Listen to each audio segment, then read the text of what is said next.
Big TV news ప్రేక్షకులకు అభిమానులకు అందరికీ నూతన సంవత్సర మరియు సంక్రాంతి శుభాకాంక్షలు తెలియజేసుకుంటున్నాను.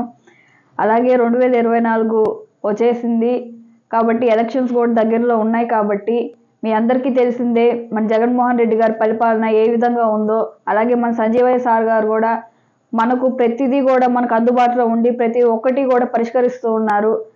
మన ప్రభుత్వంతో పోల్చుకుంటే చెప్పిన హామీలు ప్రతి ఒక్కటి కూడా నెరవేర్చడంతో పాటు ఏమన్నా సమస్యలు ఉన్నా ఇంకా ఎక్కువ మనకు జనాల్లో ఏమన్నా సమస్యలు ఉంటే వాటిని తీర్చేదానికి కూడా మన జగన్మోహన్ రెడ్డి గారు ఎప్పుడు మనకు ముందుగానే ఉన్నారు. చెప్పినవే కాదు చెప్పనవి కూడా ప్రజలకు అందిస్తూ వాళ్ళ ఆశీస్సుల్ని అందుకుంటూ ఉన్నారు. ఈ 2024లో మన ముందుకు ఎలక్షన్ ద్వారా రాబోతున్నారు కాబట్టి ఆయనకి ఆ భగవంతుడి ఆశీస్సులు అలాగే మీ అందరి ఆశీస్సులు కూడా ఉండాలని చెప్పి కోరుకుంటున్నాను.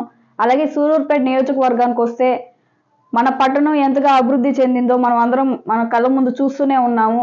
కాబట్టి దీనికంటే మెరుగైన అభివృద్ధి మనకు జరగాలనుకుంటే నెక్స్ట్ టైం కూడా మనం జగనన్న గారిని సీఎంగా చేసుకోవాలి, మన సంజీవయ్య సార్ గారిని ఎమ్మెల్యేగా గెలిపించుకోవాలని చెప్పి కూడా ప్రజలందరికీ తెలియజేసుకుంటున్నాను.